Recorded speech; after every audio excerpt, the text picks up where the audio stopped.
Hey, what's up, everybody? ForneverWorld here, and I'm here today to give my thoughts slash review of Bleach Chapter 445. It was a crazy chapter, a lot of action, and definitely I stick with my word. The chapters are getting better from the previous one. Last week we had a nice chapter, and this week we get a nice amount of action. So, as we remember in the last chapter, the dollhouse that Ichigo was training in got smashed or whatever, and his powers was going crazy at the same time. Him and the girl get ejected out of the dollhouse, and his powers is maddening. It's just like, whoa, has he mastered his full ring, Chad says. And also, Chad is basically like, he wants to keep things under wraps about Tsukishima. Attacking Uryu and Orihime. So he's like, he wants to keep it on the wraps, and he's telling that to Genjo, and Ichigo's like, oh, so he's the one. And when Tsukishima says, I'm Tsukishima, Chad goes nuts and attacks him. And this is just a crazy thing because first Chad attacks him, and then Ichigo and him go at it. But Tsukishima's basically like, "I'm too strong for you," and he starts attacking his right arm. And it was just like a crazy little battle goes on between him and Tsukishima and Ichigo. But it seems like even though Ichigo's powers are getting up there again, and his full bring seems to be mastered, he does like this crazy jump that like is like kind of hard to do.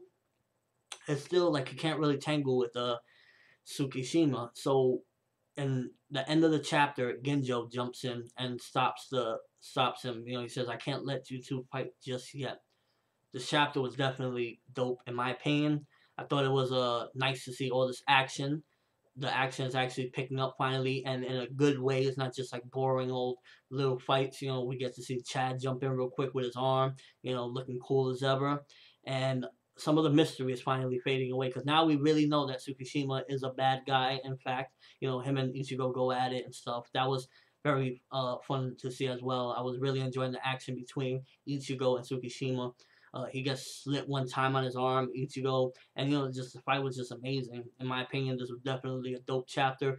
If you really like action, read this one. If you want to see where Bleach is going, read this one. If you enjoy all the mystery and want to start hearing some answers, which this chapter kind of gives you an answer with the whole Tsukishima, actually being the bad guy. We got proof now. Him and Ichigo go at it. Read this chapter. But that's all I have for you guys today. Let me know what you thought of the chapter in the comment section below, or with a video response telling me, did you think that this was an awesome chapter? Do you think that Bleach is actually picking up? Because in my opinion, Bleach is actually picking up. Last chapter was good. This chapter was good as well. We got action, which is what we love from Bleach, and we're getting more questions answered finally, and we're overall just getting a lot of good stuff. Hopefully Kubo keeps on with this direction because I really enjoyed this chapter, and I don't understand why in the polls, I believe it came out number 13 in the polls when this was overall really good chapter. But as I said, let me know your thoughts, comment section below with a comment or video response. I'm ForneverWorld, and have an awesome day, people.